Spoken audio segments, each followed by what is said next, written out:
अच्छा, जो एफआईए ने साइफर की तहकीकात के लिए चौधरी साहब इमरान खान साहब को तलब किया है, तो खान साहब अब एफआईए के सामने पेश होंगे, क्योंकि देखा कि वो इदारों का एहतराम करते हैं, जब अदालत भी बुलाती है तो वो जाते हैं। ये लोग हैं जो तनकीद करते रहते हैं, बाहर बैठे रहते हैं, जो ज़मानत इनकी लेते हैं वो वज़ीर आज़म बन जाते हैं, जो जाते हैं कि मैं आ रहा हूँ बस दवाई लेके, उनको आज तक दवाई नहीं मिली, इलाज नहीं हो सका। तो खान साहब डेफिनेटली ये बात तो सबको पता है कि पेश होंगे, लेकिन इस हवाले से अगर आप कोई बात करना चाहें।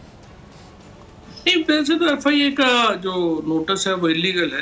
आप कोई भी जो कैबिनेट और नेशनल सिक्योरिटी काउंसिल से मुतल्लिक मामलात हैं वो आप उस पर नोटिस नहीं जारी कर सकते, ना ही बुला सकते हैं, बिकॉज वो ऑफिशियल सीक्रेट एक्ट में कवर होता है। सो एफआईए तो नहीं बुला सकती। अब इसके ऊपर जो है वो पहले स्टे ऑर्डर वो हो चुका है, और अगर कोई और यानी खान साहब पेश नहीं, खान साहब नहीं जाएंगे?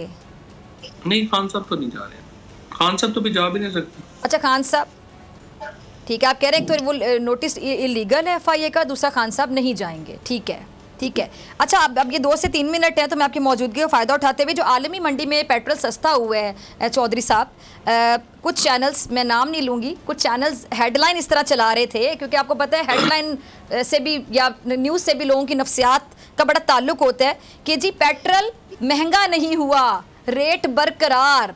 मतलब पेट्रोल तो सस्ता हो रहा है पूरी दुनिया में, हमारे यहाँ सस्ता होना था, तो जो महंगा नहीं हुआ तो लोगों को ये कहा जा रहा है कि देखिए शुक्र है पेट्रोल महंगा नहीं हुआ। ये क्या मंतक है?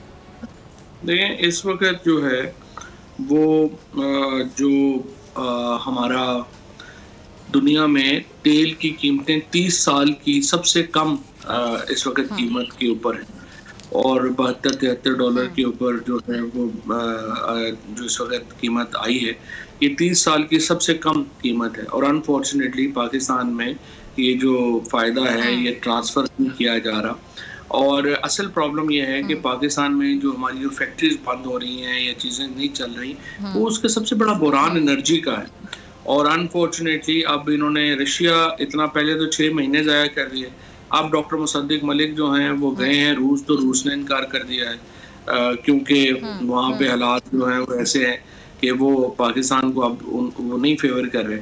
तो मुझे समझ नहीं आती कि इन्होंने इतना टाइम ज़ाया किया, अब वहाँ पे जाके इनको नाकामी का सामना करना पड़ा। लेकिन अब भी आलमी मंडी में जितनी तेल की कीमतें कम हुई हैं उसका 50% भी ये लोगों को ट्रांसफ़र करने को तैयार नहीं है, और ये एक बहुत बड़ा बहरान है जो इस वक्त जिसका पाकिस्तान की इंडस्ट्री इसका सामना कर रही है। अगर आपको ये वीडियो पसंद आई तो सब्सक्राइब करें और बेल आइकन पर क्लिक करें। आप ये समझें, ये जो हक है ना, हक पे खड़े रहना और हक को बोलना, ये दूर से लगता है तन्हा हो गए लोग। आप खान साहब को देखें, तन्हा दिखाई देने, सारी जमातें मिलकर उनके खिलाफ हैं, लेकिन आज भी पाकिस्तान की आवाम उस हक की आवाज़ के पीछे जो है 80% से ज़्यादा आवाम उनके साथ है। सेम एग्जैक्टली इसी तरीके से बोल की कहानी है भाई, बिल्कुल अलग आपको तन्हा दिखाई देगा, हर जगह आपको खड़ा हुआ नजर आएगा, हटेगा नहीं किसी चीज़ से, और उसके साथ भी 80% आवाम अगर आज आप देखें तो उसे बोल दिख रही है। जाली केस है ना, ये हम पे उस वक्त बनाए गए थे जब हुकूमत यही थी, इन्हीं लोगों की हुकूमत थी ना। और ये जाली केस, इनको मैं नहीं कह रहा इस केस को जाली केस, इनको पाकिस्तान में क्या पूरी दुनिया में एक ऐसा शिकायत कुंदा नहीं मिला, एक ऐसा कंप्लेनेंट नहीं मिला जिसने ये कहा हो कि हमारे साथ फ्रॉड हुआ है। तो ये खुद ही बन गए कंप्लेनेंट, और ये खुद ही इन्होंने खुद ही इन्वेस्टिगेशन की, उसकी खुद ही तफ्तीश भी की, यानी कि कंप्लेनेंट भी है, इन्वेस्टिगेशन ऑफिसर भी है, और इन द एंड इन्होंने फिर उसके बावजूद ये कोर्ट में जमा कराया कि जी ये केस जाली केस था, और इसमें किसी किस्म जो कुछ एग्जैक्ट कर रहा था सब लीगल। ये मेरी बात नहीं है, ये इनके इन्वेस्टिगेशन ऑफिसर की बात। सबसे ज्यादा व्यूज और सबसे ज्यादा रेटिंग के साथ बोल आज भी रहा नंबर 1 पर।